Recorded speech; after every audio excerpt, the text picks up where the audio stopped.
이제 밝기, 노출, 밝기를 보통 노출이라고 해요. 노출 고정에 대해서 말씀드릴게요.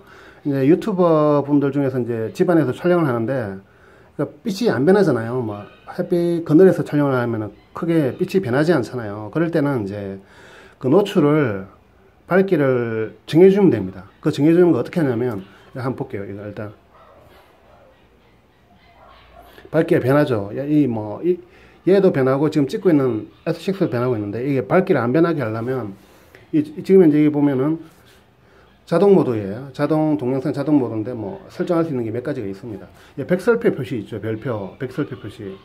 요걸 누르면은 노출이 고정이 됩니다. 여기 보면은 별표가 백설표 표시가 있고 60분의 1 프레임, 60분의 1초 셔터 스피드입니다. 이게 보통 30프레임 찍으면 60분의 1초가 기본입니다. 그다음에 F1.8 조리기 값. 여기는 0이라고 되어 있는데 와 있는 건 노출 보정을 재료가 가 있다. 여기는 ISO 250 노출 보정이 됩니다. 여기는 이제 뭐 제가 무슨 수를 써도 안 변합니다. 이래가지고 한번 찍어 볼게요. 이 찍는 동안에는 안 변합니다. 자, 찍었습니다. 예, 이게 사라졌죠. 밑에 보면은 이제 셔터 스피드 이런 게 사라지고 ISO가 오토가 되어 있습니다. 다시 이제 원래대로 오토로 들어와 있습니다. 보이나요? 버떡버떡하죠, 이게.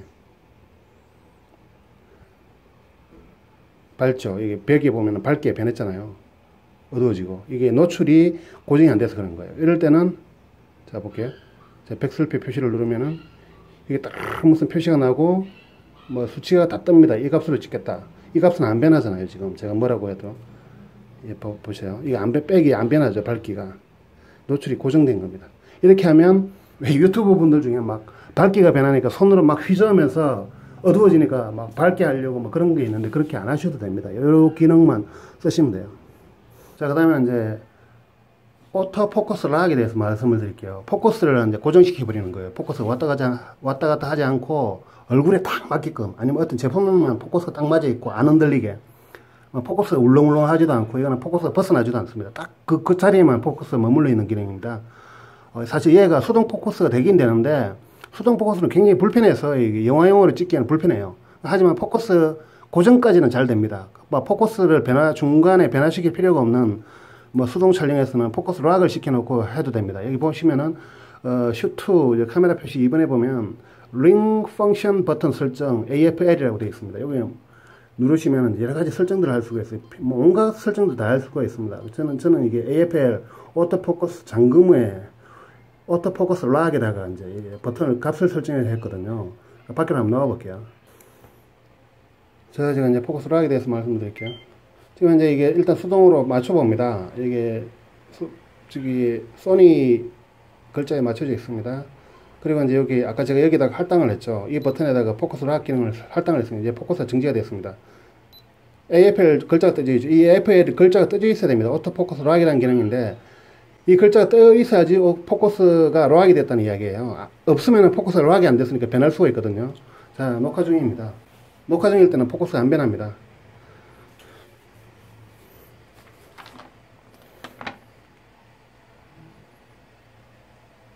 포커스 안 맞아요. 아까 제가 소니라고 했던 그 자리만 포커스가 맞고 다 포커스 안 맞어요. 무슨 수를 해도 포커스 안 맞아요.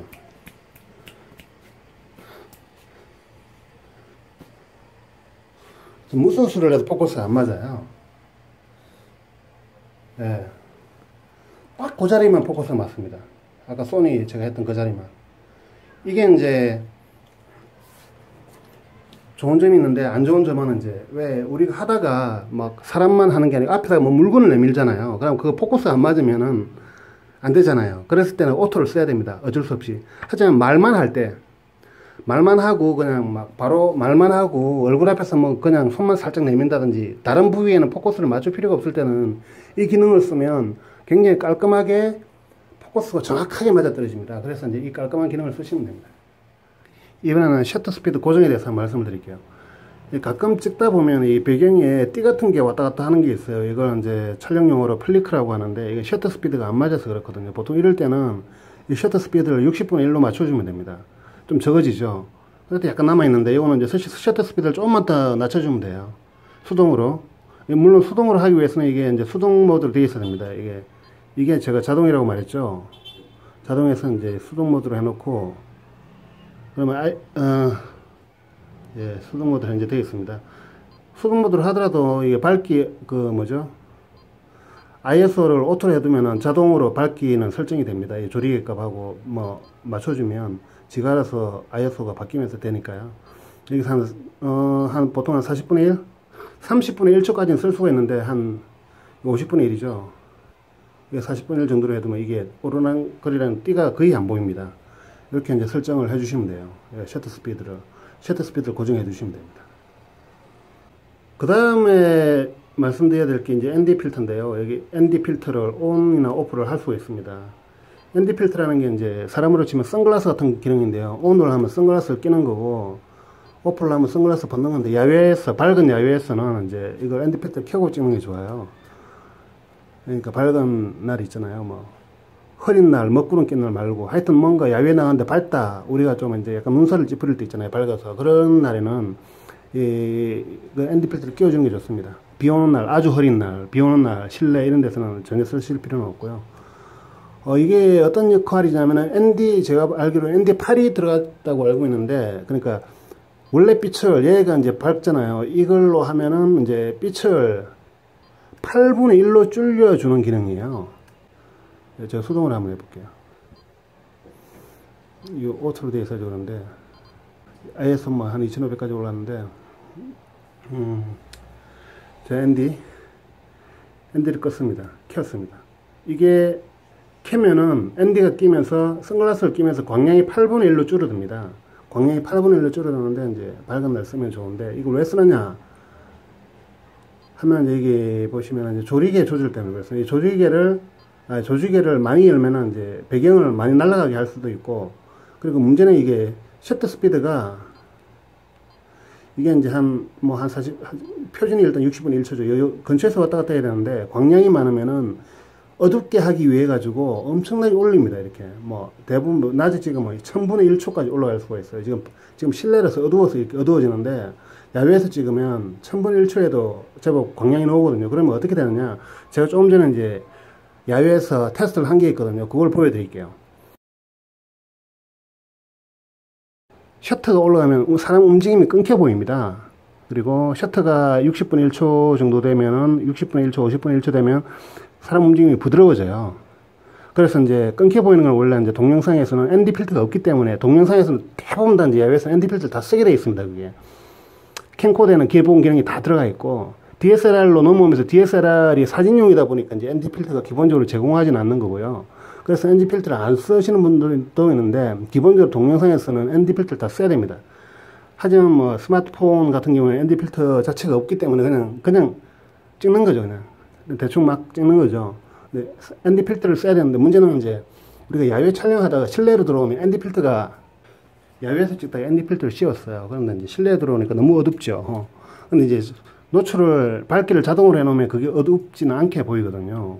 근데 화질이 굉장히 안 좋아지는데 그걸 모르고 그냥 찍어버리는 수가 있어요. 나중에 이제 컴퓨터를 편집하다 보니까 ND 필터가 켜져 있었네, 실내에서 찍었는데, 그러면 굉장히 화질이 안 좋아져요.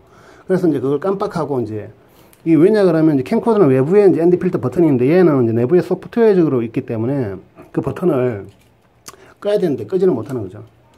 깜빡한 거죠. 그렇게 되니까 이제 그냥 실외 자주 왔다 갔다 하시는 분들은 그냥 꺼두고 그냥 쓰시는 게 낫고, 바닷가에 놀러 갔다 찍고 싶다, 혹은 오늘 계속 야외에서 찍을 것 같다, 그랬을 때는 켜고 찍으시면 훨씬 좀 유리한 점이 있습니다. 자, 이번 시간에는 픽처 스타일에 대해서 말씀을 드리겠습니다. 픽처 스타일에는 이제 색조를 변경할 수 있는 건데요. 뭐 컨트라스트, 채도, 뭐 색조, 뭐 여러 가지를 변경을 할 수가 있습니다. 캐논 기본적으로 캐논 DSLR이나 G7X 같은 경우에는 캐논 요즘 많이 쓰는 캐논 80D, 70D도 마찬가지고요. 컨트라스트 굉장히 강합니다. 컨트라스트 강하면은 그 사진으로는 이뻐 보이는데, 영상에서는 좀 표현력이 떨어지기 때문에 그걸 이제 우리 용어로 다이나믹 레인지가 좁다라고 이야기를 하는데, 동영상에서는 다이나믹 레인지가 기본적으로 넓어질 필요가 있습니다. 특히 영화에서는 특히 그렇고요. 그래서 이제 영화에서는 요즘에는 거의 다 이제 예전에 캐논 DSLR 쓰시던 분들이 소니 미러리스로 다 넘어왔습니다. 그 표현력이 넓기 때문에 그렇고요. 화질도 좋고. 물론 이제 캐논의 C200, C300, C100 같은 좀 전문가 기종이 있는데 그것들은 좀 괜찮아요. 아무튼 이거 한번 볼게요. 이거 이제 퀵 버튼을 누르면은 이제 이게 스탠다드라고 되어 있는 게 얘가 픽처 스타일입니다. 스탠다드랑 그 다음으로 많이 쓰는 게 뉴트럴 픽처 스타일인데요. 일단 스탠다드만 넣고 볼게요. 자, 이제 스탠다드는 캐논 색감이고 뉴트럴은 그 중립적인 색감이에요. 그래서 이제 여기 들어가는 방법은 이제 링 펑션을 누르면은 들어가죠. 다른 건 다 놔두고 이제 컨트라스트만 건드려 볼게요. 컨트라스트 기본값이 여기 와 있습니다. 제로에 와 있습니다. 어떤 건지 한번 보여드릴까요? 야, 여기 보실 거야. 짠, 짠. 뭐 변하죠. 이쪽으로 오니까 어두운 건 어두워지고 밝은 건 더 밝아지고, 여기로 오니까 뭔가 좀 약간 밋밋하면서 밝은 쪽이 더 약간 살짝 죽고 어두운 쪽이 살짝 살고 그렇습니다. 이게 이제 이거는 다이나믹 레인지가 좁다. 이쪽으로 갈수록 DR이 넓다라고 표현을 하는데, 그러니까 이제 캐논 기종이 이렇게 되어 있기 때문에 밤에 이렇게 찍으면은 어두운 건 아예 까매지고 막 밝은 쪽 엄청나게 밝아가지고 찍기 힘드실 거예요. 낮에도 마찬가지고 특히 실내에서도 그렇고. 그럴 때 여기 한 마이너스 1을 기점으로 한번 찍어보시고, 더 낮춰도 되겠다 싶으면 마이너스 3이나 마이너스 4 정도로 하시면은, 약간 좀 달라진 느낌을 받으실 거예요. 하지만, 겉으로 딱 보기에는 사실 이게 이뻐 보여요. 이뻐 보이긴 이뻐 보여요. 하지만 저는 이제 이건 너무 세가지고, 마이너스 2나 마이너스 3 혹은 마이너스 4 정도를 쓰고 있습니다. 특히, 밤에 찍으시는 분, 어두운 실내에서 찍으시는 분, 밝은 데서 찍으시는 분, 하여튼, 밝은 쪽하고 어두운 쪽하고 이 차이가 너무 극명해가지고 영상적으로 포용하기가 부담스러운 분들은 이게 G7X 뿐만이 아니라 캐논 80D 쓰시는 분들도 이렇게 뉴트럴 쓰셔도 되고요. 이렇게 스탠다드를 쓰셔도 되고 가셔가지고 뉴트럴 쓰시면 됩니다. 뉴트럴도 이제 이렇게